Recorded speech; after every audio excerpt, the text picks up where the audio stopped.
watts with a 19-inch whip.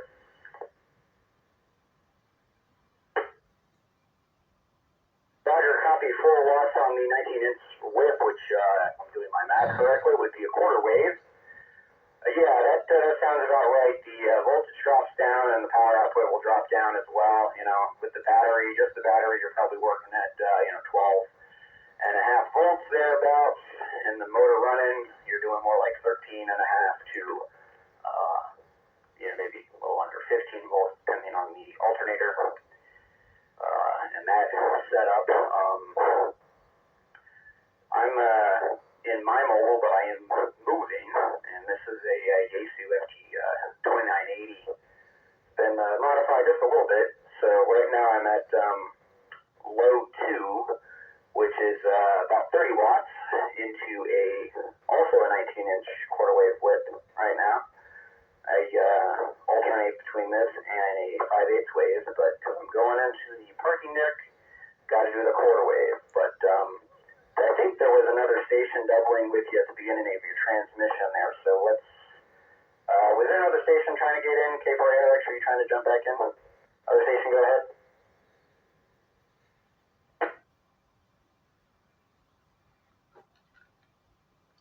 No, that was not me, but I'm paying attention. Carry on, K4ERX. Sort of. Yeah, it might have been coming from this radio. I don't know. It's dual receive, and I'm listening to another conversation on the other DFO.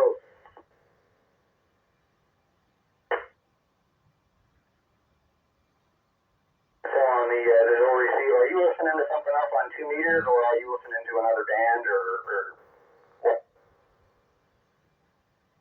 If you pay attention. No, yeah, that's right. You're correct. I'm listening on 2 meters, so that's not possible. Sometimes when I'm listening on UHF, I can get some bleed through.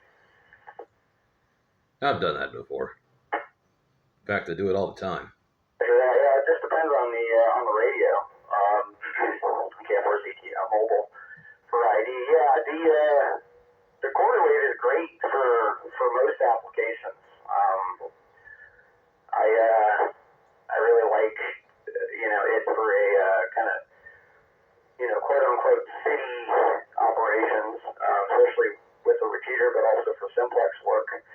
I'm not sure what make and model radio you're working with, but that low power setting is nice. This repeater has some serious capability, and I've got it programmed in for what Yaesu calls low 2, but it's about 30 watts, 35 watts, depending on where we're at in the band and the battery voltage. But I've modified the radio just a little bit, so low 1 is about 10 watts. Low 2 is about 30 watts. Low 3 is 65 watts. And high is 100 watts.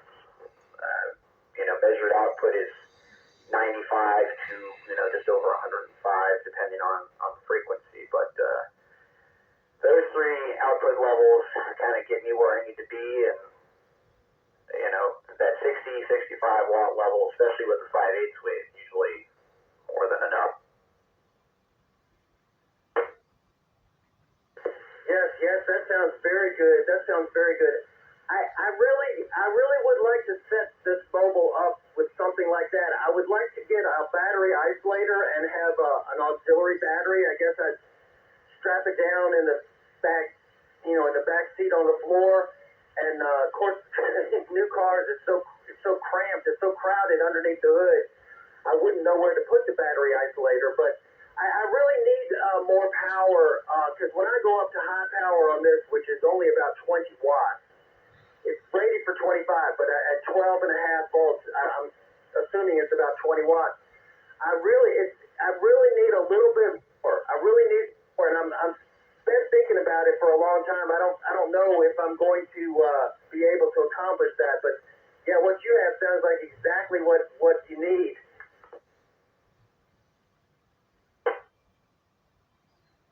Roger that, yes sir. Yeah, no, I'm familiar with the radio that you're talking about, and in my experience, experience with those types of radios. At high power, they're doing anywhere from 18 to 25 watts. Again, also depending on the voltage and kind of on the individual radio.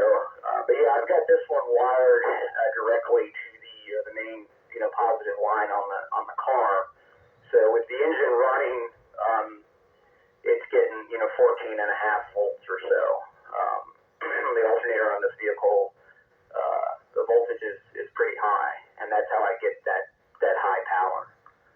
But this radio is capable of almost 150 watts if you really push it, which I'm not going to do, but it's definitely capable.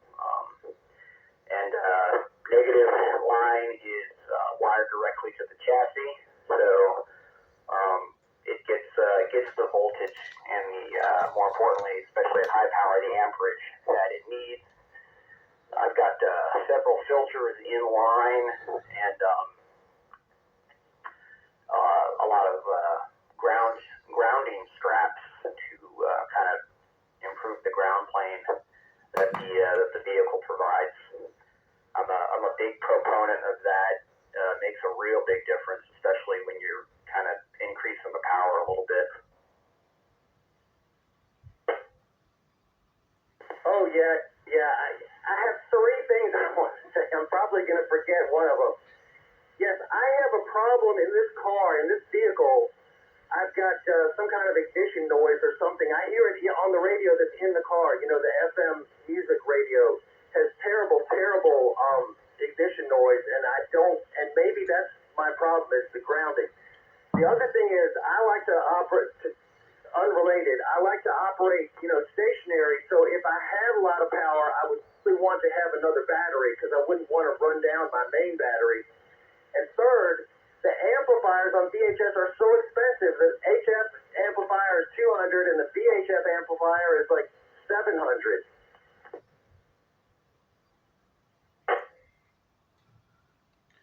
Don't judge, I guess.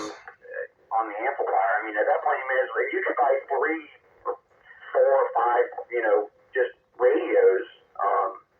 You could buy amateur radios, or you could buy, secondhand Land Rover radios that will do 100, 110 watts, and have several of those for that amount of money.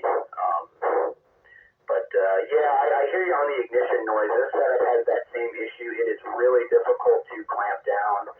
I think the big solution, probably my son you can hear in the back there. I gotta go ahead and sign off real quick because I'm gonna drop him off at daycare. I'll be back on in a couple minutes here. KF4ZTO, clear for now, but I'll be back.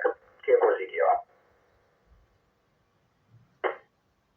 KF4ZTO, WN4CWR.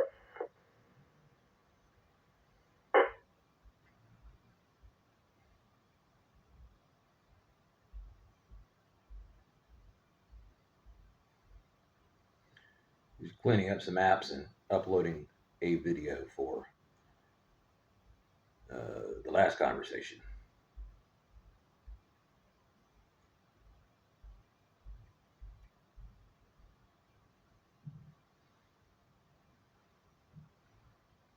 How exciting.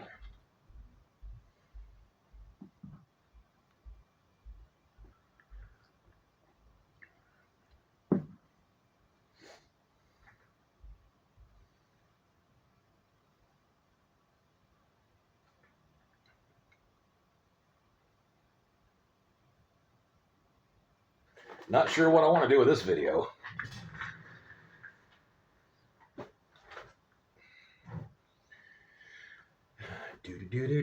Let's see what's going on in the rest of the world. If be anything. Doesn't sound like it.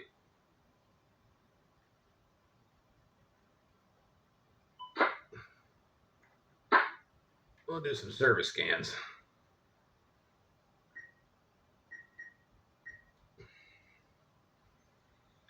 Set the receiver for the better half. I hear her. She's still asleep. Snores like a McCulloch chainsaw that won't start.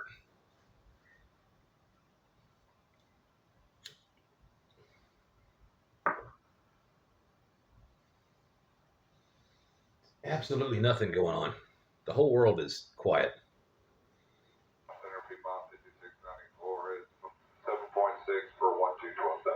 Take that back, 118,750.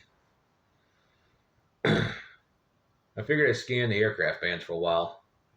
I can look up the active frequencies on radioreference.com, but AM carry, or rather aircraft AM carries a lot farther. Probably some pretty good propagation today, as we discussed earlier.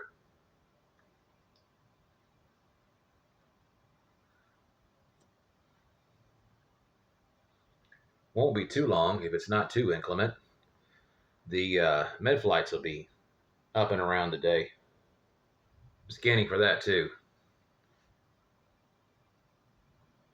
Not to leave out the railroad. Always scanning that. Bless you.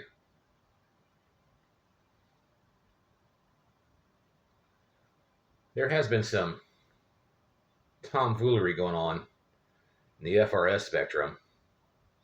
Somebody would dead key on channel 4, hold it for 30 to 60 seconds, let go, and of course Roger beat. They've done it several times on GMRS 16.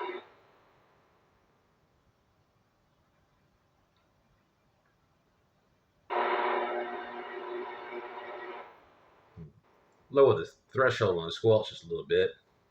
Bit of AM interference, but that's to be expected in this area. Quite a bit.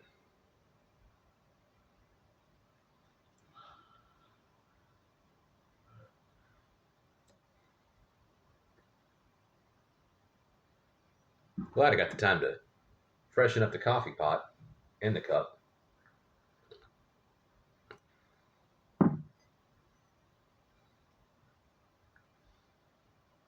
Might even like to have a little bit of whatever WN4CWR Virginia is having this morning. He sounds quite hyper.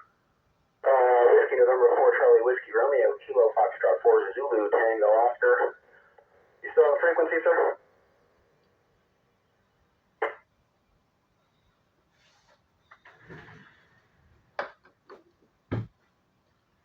Well, since you departed last, he wandered off, and it's just me, K4ERX, with background noise. Better turn all that off. 4ARX, good copy. Oh, yeah. A little bit of feedback there. KF4ZTO. At least he's honest. For just another few moments here. Yeah, that was a good cue, so I'm interested to hear what he was planning as far as the second battery and all that stuff. So it's interesting to kind of, map out in your head, as it were, those kinds of setups.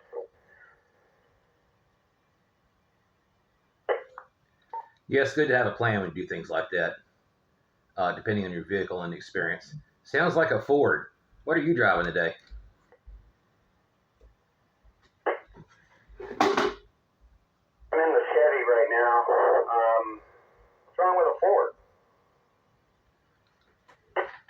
Nothing. I was just making a comment. I've had the issues before with Ford. Sometimes it's grounding or some other kind of noise. It's kind of hard to tune out or filter out of any particular radio. It's just a Ford thing, and it's another experience. Why don't you own a Ford? You own everything else. It's an experience. Yeah, I was giving you a hard time. Yeah, QSL, it's, the ignition noise Give thing me a hard time. seems to be one vehicle has it really bad, the next one will not. I know that what I really need to do is replace the plug cables with ones that have RFI suppression characteristics, and that kind of thing. My first car, my previous car was a Ford, and it did not have nearly the ignition noise that this car produces. Of course not. But when I put my 11-meter rig in there, I had, multiple multiple inline filters for the DC power to cut down on the QRM from the car itself. Yeah, that's usually the case. It's and it's not just Ford. There's lots of alternator manufacturers out there that don't quite put in enough capacitance, I guess, for filtration of the noise. It's kind of, it's not across the gamut. It's hit and miss depending on whose alternator you use. Sometimes you swap it out for a different product, it works just fine. It's not just that, like you said. Sometimes the plug wires, of course, it's regular maintenance. You really ought to take care of your car better than that. Shame on you. Corrosion, especially at the battery terminals, where your grounding cable is. You got to get rid of all that corrosion, especially for dissimilar metals. Shame on you, Phil. KF4ZTO, yeah, shame on you. It's funny that you mentioned that. Yeah, my theory is it being the plug wires, because you haven't done it yet. When I listen to the noise, it matches, the engine speed. So as does the alternator. And the noise, increases, and it's matching, the engine sound and the tachometer reading. So almost certain that means it is the ignition system, the plugs, plug wires, all of that stuff. It's these types of things. It's process of elimination, or the Sherlock Holmes method. You just knock things off the list. Whatever's left is, your culprit, and that's basically how I've done that. But you're 100% right when it comes to corrosion and checking the connections and all that stuff. Yeah, that's a whole other gamut. But something you don't want to do, right? I try to stay on top of the maintenance. The tune-up job on the Buick is basically done, and the rest of it turns out that the plugs were actually replaced fairly recently, so it doesn't need new plugs. But good tune-up does a lot, goes a long way. Yeah, I understand. It's not something that everybody or anybody wants to do, but it's necessary. When it comes to electronics and the electronics of the vehicle, I mean, if it's corroded anywhere, you have a break in any of those wire casings, they get corroded. And it gets to a point where it starts to lose power and it can't think because of lack of power. Well, that's just basic electronics, computers anyways, in my opinion. I mean, I'm no engineer. I went to college to be an engineer for like 3 weeks. So I found I had nothing to do with trains, so I had to quit. But I learned a lot about electricity.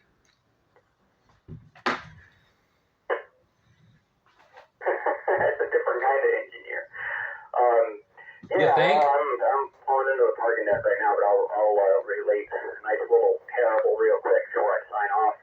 On that previous vehicle, on that Ford, which it was in 1995. This is what I'm relating happened in like 2016, 2017.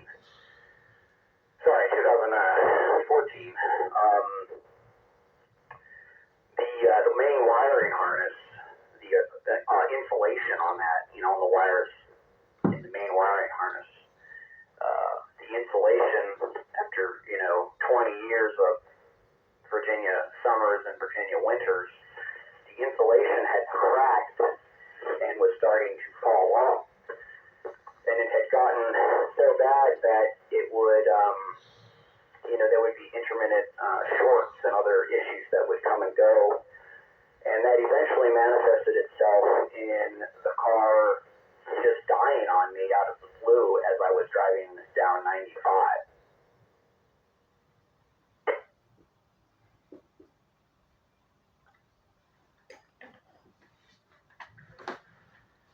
Yeah, that can happen in the most important, or probably even some of the least important circuits. You got loose jacket or exposed wiring because the jacket's missing. It'll just direct ground short, and whatever it doesn't do it because it's not completing the circuit, at least not to that particular portion of circuit.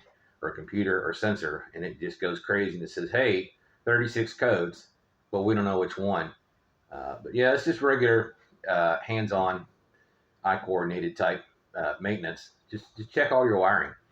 No matter what happens, just check it. Even if it's your coax or your power lead to your radio, sometimes you'll find a short there, and it's just wear and tear or neighborhood we're at. Squirrels, possums, cats, whatever likes the warmth of your engine when it's cold and gets in there and makes a nest. KF4ZTO from K4ARX. Dirt daubers.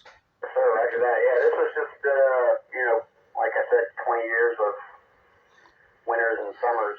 Neglect. So plastic on the wiring just cracked and starting to fall off. But anyway, I'm at the office, QTH now in the parking deck, so I gotta clear up and go to work. So I will catch you later, and we'll say 783 for now. KF4ZTO out.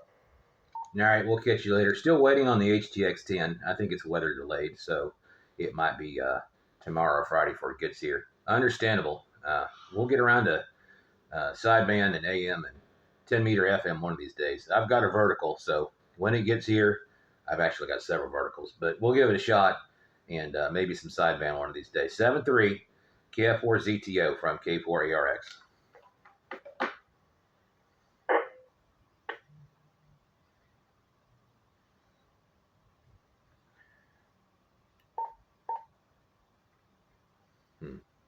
Little blip there. Monitor function is on the Spectra, and the squelch is as low as I can tolerate, so there might be a little bit of propagation this morning. I don't know, but interesting to check out. I'll look at it here in just a minute. So anything changes, I'll let you know.